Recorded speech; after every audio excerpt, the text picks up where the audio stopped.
Yeah, at work what we've been doing is that any television that's got the Cubs, we have these little goats that we've made, and we cut them out of paper, and then we just stick them on the monitors of every game that the Cubs are on. Coming to you pre-tape from the Best Coast Show studios, this is the Best Coast Show. I'm your host, Albert Aguilera. That's my producer, Kurt Stage. Kurt, what were you just doing right now? My hair was, I got this. Your hair was a little, like there was a piece sticking way out for some reason. It's windy. It is actually really windy today. Los Angeles could be a firestorm waiting to happen. We could have a lot of fires today. It's true. Like most places have like a hurricane season and monsoon season. We have fire season. People don't think that's a thing, but it's a season. Because of the high winds, we have fire season. It's going to be like 85 today and 45-mile-an-hour winds. There's going to be fires in the mountains. Yep. It's crazy. So my hair was a little disheveled walking into the studio today. I had to... And I just completely caught you off guard right now. You're like, shit. No, I just was like trying to see if I could get the pieces sticking in. Anyway, it's hard with the curls. Yeah. You know? I don't know what to do. Anyways, today, Albert, we are going to talk Dodgers. This is kind of our final Dodgers, probably for a little while until season finale, until the winter meetings happen. Until winter meetings, hot stove-ish stuff happens. But we wanted to recap a little bit about our Dodgers. So, of course, we got to another NLCS and we lost. This is becoming a trend with this team for the last 4 years, having a really good team, just not having enough to get there. So we're going to talk about nerd baseball. We're going to talk about notable free agents, both for the Dodgers and other teams, maybe. Payroll keeps going down, which is interesting. We've got, kind of the most money in baseball, but yet our payroll is dropping. And then what's the possibility of bringing in a big right-handed bat via trade in this offseason? So let's get started. All right, guys. It's another conversation about nerd baseball and how I'm not a big fan of nerd baseball and how most of you annoy me on Twitter because all you do is spit out stats and play Monday morning quarterback about how I can't believe this batter came in or that pitcher came in when so-and-so was available and so-and-so wasn't. And then when you're wrong, you're like, oh, well, that gamble paid off. Ha, ha, ha, ha. It's like nerd baseball works over the course of 162 games. It does. The Dodgers had 31, 32, how many? Like 32 injuries this year? A million. That's more than an entire, obviously 25-man roster because we could do basic math. Mm-hmm. And they made it to the NLCS. And what Nerd Baseball did was Nerd Baseball created the depth to make up numbers that they lost. They acquired so many starting pitchers, most of which got hurt, to make up the numbers as that Greinke had, right? So Nerd Baseball works over 162 games. It doesn't work 3 out of 5, 4 out of 7. It doesn't. And it showed because we didn't have the big name player that can that can dominate a series, that can go in there and isn't named Clayton Kershaw that you can just rely on to be your number 2, number 3 guy, or to come in there and be the hot bat that the other pitchers have to be like, fuck. Yeah. And when we're getting our asses kicked all season by left-handed pitchers and we didn't have enough right-handed bats other than Justin Turner, it was like, okay, great. So what are we doing now? We're just going to get dominated, and we're coming in there and, statistically this, stats that, BABIP this, and it's kind of like, Pedro Baez is the best example I can give you as to why nerd baseball doesn't work. Yeah. Because say what you want about Pedro Baez, but statistically, Pedro Baez was one of the best pitchers we had. Pedro Baez was fucking lights out when he would come in on a clean inning. But you all knew that from your baseball knowledge and baseball experience and your gut, if he came in a pressure situation and a situation with runners on, something that wasn't intangible. Ball was going out of the park. When something wasn't intangible that statistics couldn't take into consideration, you knew Pedro Baez was fucked, and he was. And the problem with statistics, and I talk about this in hockey all the time because hockey is starting to pick up on this stuff, but statistics don't measure intangibles. They don't measure the psyche that's going on with the player. They don't measure whether or not this player is sick, his wife's in labor, or fucking whether or not that umpire likes you, if that umpire is pinching you, which happened a lot to Clayton Kershaw in the playoffs during the NLDS series. The statistics, I don't care how many numbers you crunch on numbers. They don't take intangibles into consideration. And ultimately, we got through the NLDS because Dave Roberts threw that out the window and said, you know what? He did. I'm going to play the best players for the situations, and that's why Kershaw's pitching the ninth, even though he came in on his own will. and why Jensen's going to pitch basically 7 innings in 3 games.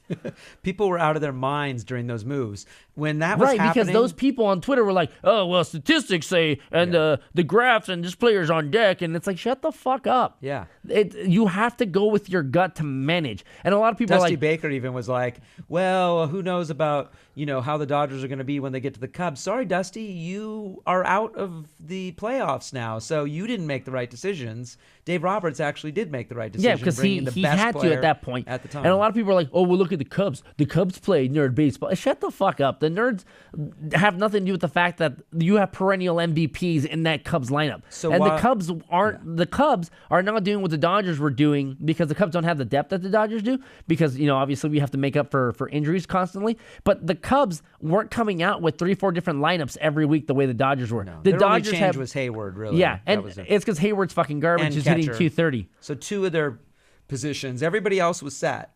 For the Cubs, and that wasn't the case for all the Dodgers, year long. because for the Dodgers we were constantly moving out and this is injury aside. We were constantly rotating Kike and Utley and Kendrick and whoever the 4th outfielder was going to be. Tolles, never mind that, Puig. and Tolles and Puig. Never mind that our starting rotation was decimated this year. Our position players were constantly being moved around for the situation, and that's fucking great. Over 162 games, that shit works because eventually the numbers work themselves out. When it's crunch time and it's best 3 out of 5, 4 out of 7, that bullshit doesn't work. Yeah, and here's why I think that doesn't work too when you get to the playoffs, because you got a different lineup every day throughout the season, fine. But when it comes down to the end and the pressure's on and you come up to bat and you're not used to being in that situation because you're batting 5th, 7th, 2nd, 3rd. Statistics can't put experience into an equation. You're moving around, and then you're called upon to get the big hit in a pressure situation. Or the big out, the big hold, the big save. Whatever. And all year long, that wasn't the case. That wasn't what you were doing. So a case could be made that a set lineup all year long means that this player expects to be in the 2-hole all year long. That's what they're going to do every game, every time.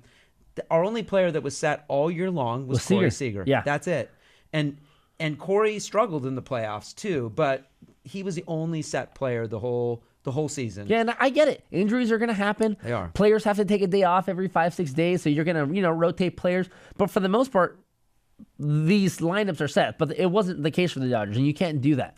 Well, and I'll give Dave Roberts a lot of credit for being able to He might be manager of the year. I mean, because of the amount of injuries that he had to deal with and still win the division. And the Dodgers have never won 4 straight divisions ever. Yeah. And they did. And to make it to the playoffs, that's fantastic. But in the playoffs, it showed that nerd baseball doesn't work because those formulas, you don't have, the sample size is way too fucking small. And the problem with doing that is like, okay, if someone gets hot in the playoffs, all that means is you got hot 3 out of 4 games, 3 out of 5. Yeah. In the regular season, that doesn't mean shit. If you get cold in the playoffs, that means you were cold 3 out of 5 games. Yeah. And in the regular season, that doesn't mean shit. If you go 0 for 10 during the regular season, it's like, don't worry about it. You'll be fine on Monday. You go 0 for 10 in the playoffs, this person sucks and he's total garbage and blah, blah, blah. Well, all year long, we knew that another problem was going to be that we didn't really have right-handed bats except for Turner. We didn't hit for shit in the playoffs. And so that was going to come back to haunt us when the other team is bringing their best lefties at you on a constant basis. And so we're not driving in key runs when we need to, when we don't have anybody against from the Cubs. Weren't the Dodgers like 1 for 9 with the bases loaded? Yeah, we should have won that series. Yeah, I feel like. I mean, I was at Game 3. We were up 2-1. It was exciting, and then they just threw lefty after lefty after left. We could not hit anything. And I mean, when you don't have Kendrick playing all the time, and Kendrick should be able to hit lefties, but all season long he's being platooned, so it's difficult for him to get into a rhythm. I really think that athletes have to be in a rhythm. Especially pitchers. Right. But I really think that a rhythm has to occur, and I don't know that maybe the nerd baseball, the biggest knock on it is that players don't get in a rhythm if you're constantly switching out and trying to get. Now, we don't know enough. Between you and I mean, Dave Roberts knows more about baseball than you and I combined in our lifetime, granted. But yeah, we're just a bunch of assholes on the internet with the show. So we don't know what the hell. But after a long time of seeing the same thing over and over again, there's some trends that are occurring. One trend that's occurring is the Dodgers, yes, we may have a lot of effective relievers during the season, but we don't have a lot of effective relievers in the playoffs. That's just a trend that's occurred. We do not have the personnel on the back end of that bullpen Not even the back end of the. I mean, Blanton was great all year long, and a case could be made that he was decent in the playoffs, but he gave up 2 huge home runs in inopportune times that lost games for us. I mean, literally, those 2 home runs lost 2 games for us. And fans were like, "Oh, Blanton pitched great all season," but you know what? I don't care. This is the playoffs. This is crunch time, and he didn't come through when it needed to. We didn't make the acquisitions at the trade deadline, and we didn't Andrew Miller. We talked about Andrew Miller. Why didn't we get him? And what's he doing now? He's like basically winning the World Series for the Indians. Nobody right can now. hit that guy. Nobody can hit him. He's the reason. Well, he did give up a home run the other day, but the Indians were already up like 7-1. Andrew Miller is the reason why the Indians are in the World Series right now. The Indians would have probably gotten as far as the Dodgers, maybe the ALCS. They probably would have. Because, look, Toronto didn't have any pitching, and they couldn't get past Cleveland. So Toronto had great hitting, but couldn't get past because their pitching could not withstand it. So Cleveland's pitching is outstanding right now. Their relief pitching in the back end of that bullpen, unhittable. And Chicago's relief pitching, when you get to Chapman, granted, he is hittable because he's limited on his pitches, but he hasn't blown a game. But here's my thing with Chapman.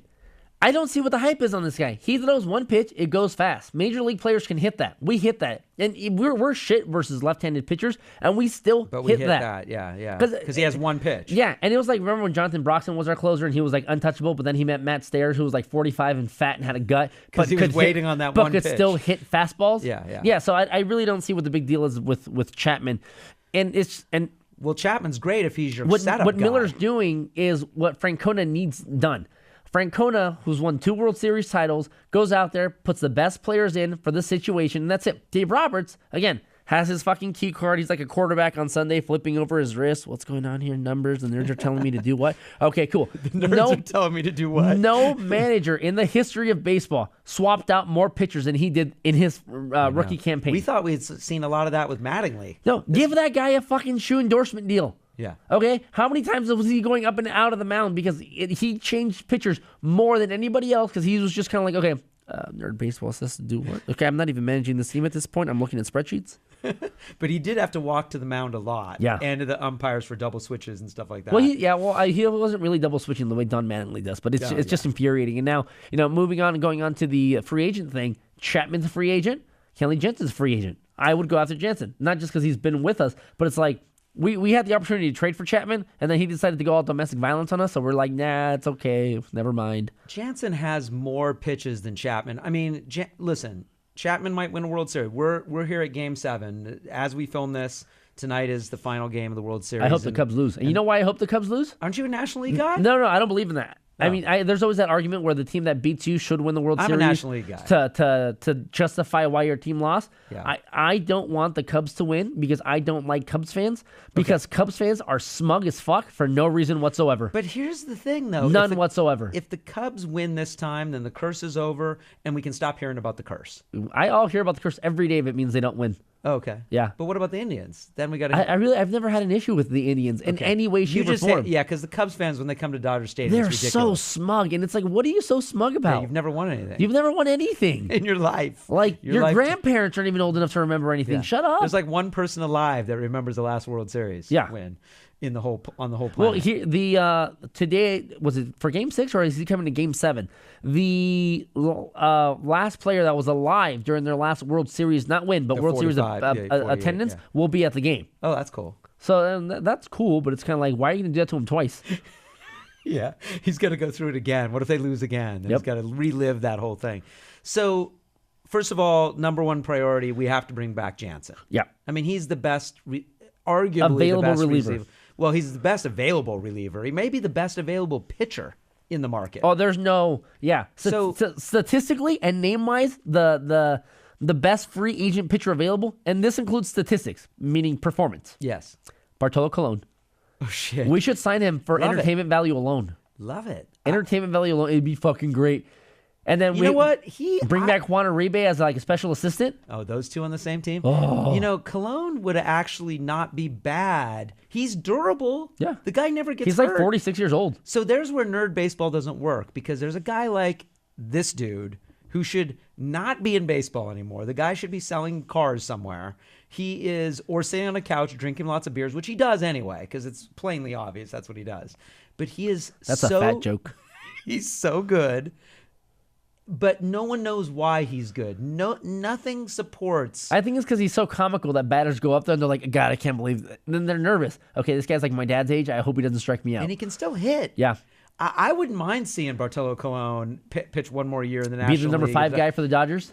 Yeah. And he's durable. That's what I'm saying. I mean, he doesn't get hurt, so we'd have that going for us. We'd have one other pitcher that's dependable on this Dodgers team. Twitter would be so awesome That'd be the best. if Bartolo Colon came over. Just for that alone, Yeah. too. If you had McCarthy coming back and Colon on the same team, and if somehow we could talk Dan Herron to come back out of retirement, we'd have the best Twitter ever and the best Twitter representation of those two. I think this is what you can do.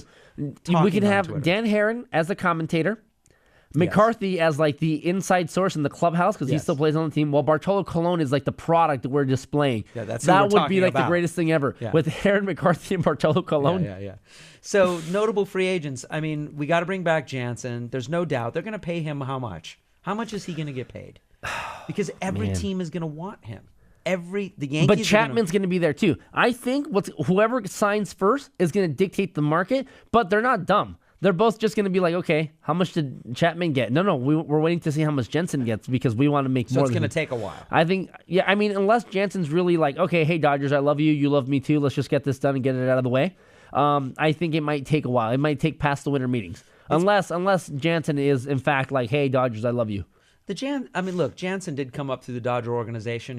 We signed him as a catcher. Yeah, I mean, he's a Dodger, and it would be a real bummer if we let him go. Same thing with Adrian Beltre. I'm still pissed about that. Here we got a Hall of Fame third. We've been in search for a third baseman fault, though, for for being years. cheap. I know. We've been in search for a third baseman for years to replace Adrian Beltre, And there's Justin Turner. Finally, we did. Who's but also it a took free agent. 15 years. Yeah, So do we bring back Justin Turner? I think so. And Justin Turner's that guy that's going to make $30 million a year this offseason. How is Turner making $30 million a year? Because his numbers are the numbers of that of a $30 million. I need you to prove that to me. I can prove it. And here's the thing. Contracts are inflated $30 million like Jason a year. Hayward. Okay, let me read you these stats. Okay. I'm going to read you the stats of Jason Hayward, Mike Trout, what's his face, and Carlos Stanton. Why Jason Hayward? Because he's getting paid like $190 million and he's fucking garbage. Well, you'll right off the bat know whose stats are whose when I read these to you. Okay. So I'm gonna read these stats to you, and I want you to tell me if you think it's Hayward, Trout, Turner, or Stanton. Okay. And keep in mind, all these guys are severely overpaid except for Mike Trout, who's I was talking to my friend Mr. Richter yesterday, and I told him, I go, hey, what do you think about this trade? You give us Mike Trout, the Dodgers build you a brand new stadium, straight up. Stadium for Mike Trout. You need a new stadium. We will provide you with $500 million if you give us Mike Trout straight up. Wow. Okay. I think that's what you're gonna have to pay him anyways. That's not even a trade. All right, read your stats. Okay, fine. Here are the stats. Okay. Player number 1. We're gonna go. Let me see. These are the 2016 stats. 7 home runs, 49 RBIs. Well, that's Jason Hayward. This is in 142 games. In 142 games, mystery man number 1, 7 home runs, 49 RBIs, 230 batting average, OPS of 631. Is that Puig? No. It's Jason Hayward. Okay. Yes. So let's skip him. Throw him out. Okay. Total garbage. Let's talk about Stanton. Guy number Turner, 2. 29 home runs, 100 RBIs, 315 batting average, 991 OPS. That's Trout. Yes. Okay. It's the 315 average. I mean, Right. That's what distinguishes him. Guy number 3. Let me see. Guy number 3. 27 home runs, 90 RBIs, 275 batting average, 832 OPS. That's Turner. Yes, in 151 games. Yeah. And last but not least, in 119 games, because this person is routinely hurt but making $30 million a year, and Dodger fans want him badly. With 27 home runs, 74 RBIs, a 240 batting average, terrible, and an 815 OPS. So their statistics are fairly similar. So according to Nerd Baseball, Baseball, Justin Turner is a $30 million man. Oh my God! Now, is he going to get that? Probably not. No, I mean, but he'll get about 8. He'll get about 17 or 18 because look, third baseman. He's 31 years old. He's 31. 3 years, 18 million. You think he'll get? I think he'll get more than that. I think he'll get $20 million a year. Really? He'll get he'll get a 4-year $70 million deal or a 3-year $60 million deal. Do it. I would do it. He's 31. He's putting up these great numbers. And Justin Turner's that guy where we picked him up from the Mets and we're kind of like, oh, he's a utility guy. You know, we don't know if he can be our everyday guy. And then you're like, whoa, Ginger Jesus. Yeah. This guy's awesome. He could play second base too. Yeah. if we need him. Well, to. Chase Utley, the Silver Fox, is also a free agent. He's 37 years old. Do we bring him back? I don't know. He's 37. But he's a clubhouse guy. I like it though. I would bring him back. I would bring him back to be the utility guy. So we won't bring back Kendrick. Yeah, so here are notable free agents for us. Brett Anderson, who's not going to come back. Kenley Jansen, who we hope comes back. Chase Utley, I'd be down to sign him for another year. Josh Reddick, who's 29. Rich Hill, 36. JP Howell, he's 33. Ginger Jesus is 31 years old. I hope we bring him back. And bullpen Joe Blanton, 35 years old. Give Blanton a one-year deal? Can Blanton do? I think he deserves to come back for a one-year deal again, but I don't know that they'll do it. But I think they should. I mean, and the payroll this year was $279 million, which again was the highest in baseball. $90 million of that was dead money. Yeah. It was money we were paying to other people to not play for us, Still Matt or getting rid of people like Carl Crawford and DFAing them, or paying for Matt Kemp to play for the Padres.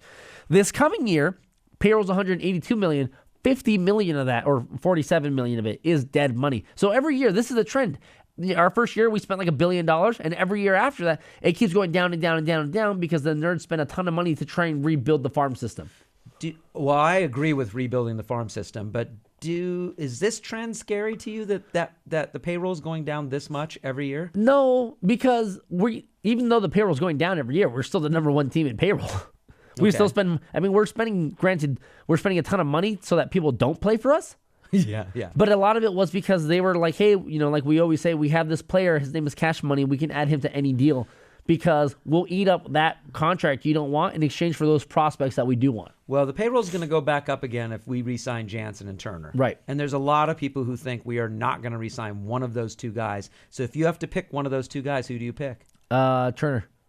I pick Jansen because you cannot. Turner plays every day. We need He Jansen plays every wins day. ball games for us at the end of games. Who are we going to put in there? I mean, you're saying Baez. You brought Baez up again. No. I would not put Baez in a pressure situation. No, exactly. We can't have him. I mean, do we try to like Grant Dayton? Do we try to? He has stuff. I like Dayton. He could be a closer, but do we take a chance on that on a team that we want to get to the World Series on a second-year pitcher to be our closer? Anybody we bring in is going to cost money as a closer. So we can, yes, it's hard to get a third baseman too, but I think we could fill that spot in. I mean, we could get somebody over there if we can, maybe we train Cody Bellinger to be a third baseman and we have him there until Agon retires and then we move him over. So maybe we're something. We got 2 years left with Gonzalez. Agon, and he'll be 2 more years. I mean, I don't see them. I know a lot of fans are like, we're going to trade Agon. I don't think that's going to happen. I don't think so. So what about the possibility of getting Cespedes? He said he's going to opt out once the season's over, so I like that. But here's my question with Cespedes. Why has he been getting traded every season, every midseason, every offseason? Yeah. So he is like the problematic Puig child within a clubhouse, only he puts up the numbers that make you kind of put up with him. Because I have no reason why a guy who plays as well as him is constantly being traded. Yeah. That doesn't make any sense. It doesn't make any sense. And he said he's going to opt out of his contract when the World Series is over, but Ryan Braun's still there. And I think had we made that deal for Ryan Braun, the Dodgers would be in the World Series right now because they would have had that right-handed bat that was on fire.